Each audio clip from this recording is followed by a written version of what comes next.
and the other one is the fiscal impacts. Be it the landowner was here. He has a financial stake in this particular property, and he deserves a reasonable rate of return on his investment. Okay? I'm speaking now, please. Okay?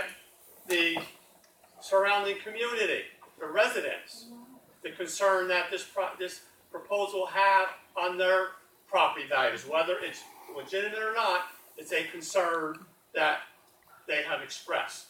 And then finally, from the community's perspective, the tax ratables that will be generated from this project or not.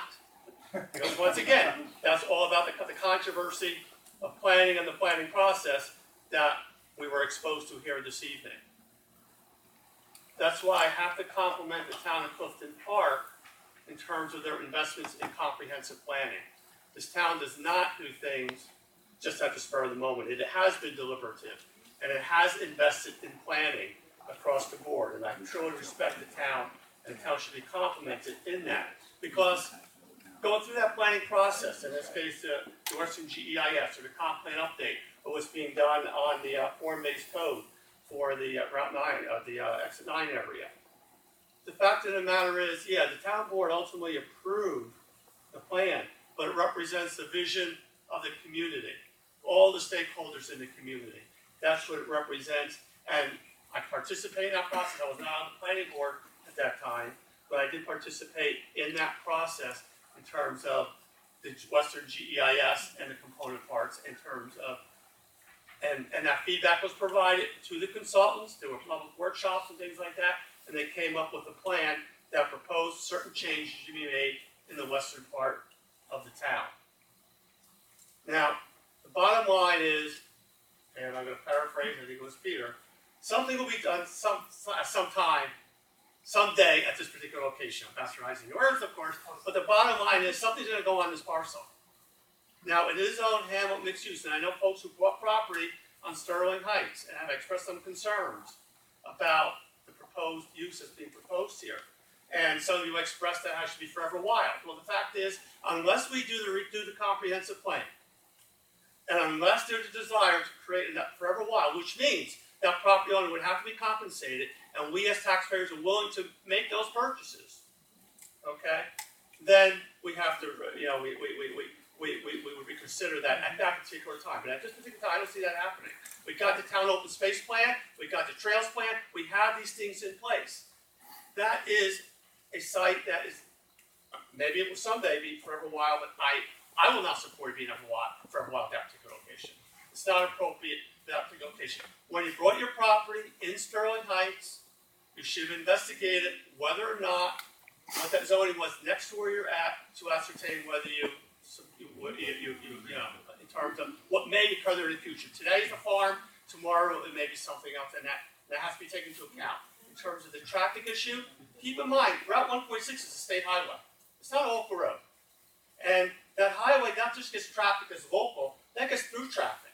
The gentleman from Glenville, well, that's only because of the improvements that they're making with the bridge in Rexford and things like that. That's only going to increase the amount of traffic flow on 146, okay? You heard the discussion at the previous issue. Traffic, traffic, traffic. Now, I'm the first to admit this town should do a better job. This region, Southern Sarasota County, should do a better job addressing transportation problems. But you know what? Bottom line, it's going to cost each one of us money, okay? However it is, because this is not just a problem localized in the Southern Sarasota County, it's within the capital region, it's within New York State, it's a national issue. We just don't have enough money. So we have to be sensitive, but that doesn't mean we should not allow development to occur. And trip generation is going to occur. From an open space to develop, activity is going to occur. The GEIS was done for this area.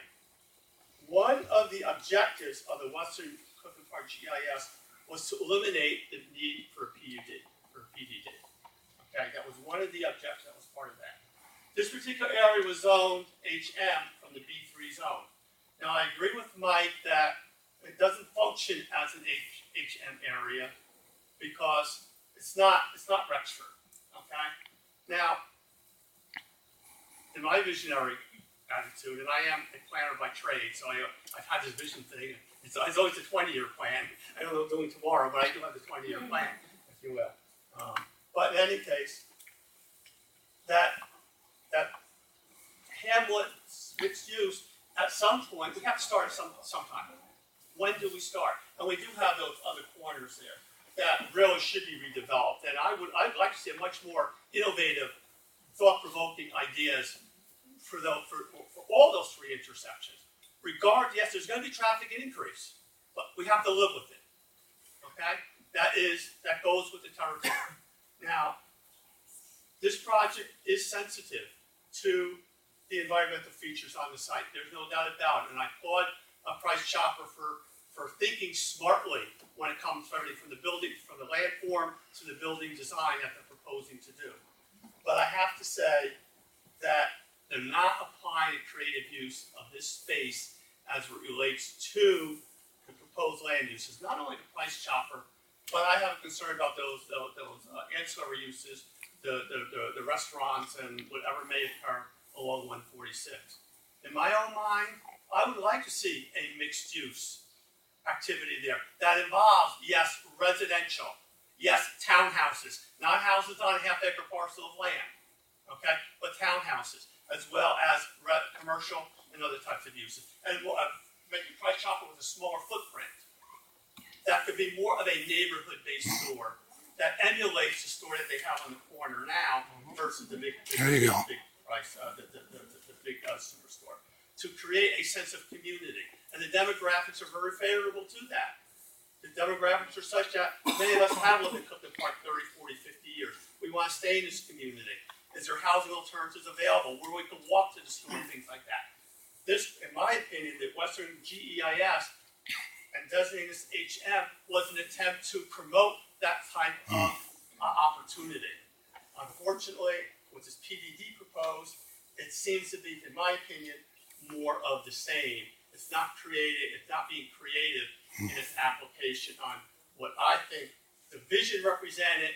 Yes, the town board ultimately adopting it, but the vision of the community at that time. Now, if there's a desire to revisit that vision, I think, John, the comprehensive plan, you know how I feel about it, should be updated every 5 years.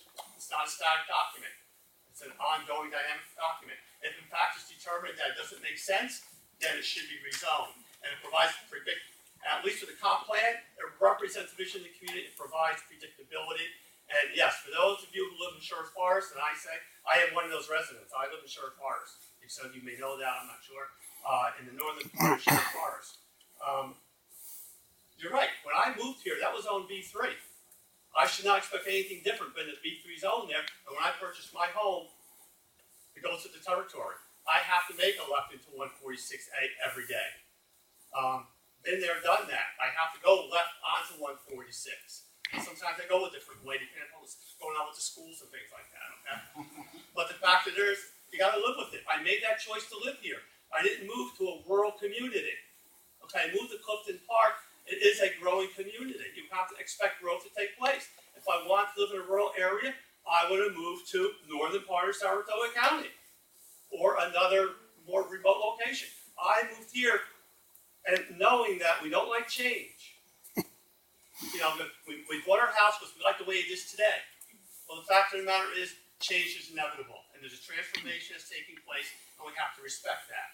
All that being said, I am not going to support a PDD at this particular time, because I think that Hamlet mixed use, I want to give that a chance to work and come up with more creative design at that particular location that takes the form of the HM zones, and then hopefully eventually we will have the function that goes with it in some respects. I know it may be hard to achieve, maybe impossible to achieve, but at least in that particular location, we may have an opportunity to have some type of mixed use opportunity that otherwise would be missing in other parts of the community and moving forward. So that's my opinion on it. Right. And once again, I want to thank everybody.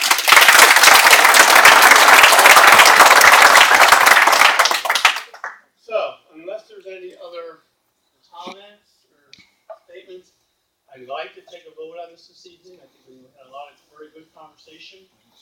So, at this time, you know, and John, we have to vote either support a recommendation to change, support modifications, or do not support it. So it's just a form of a motion.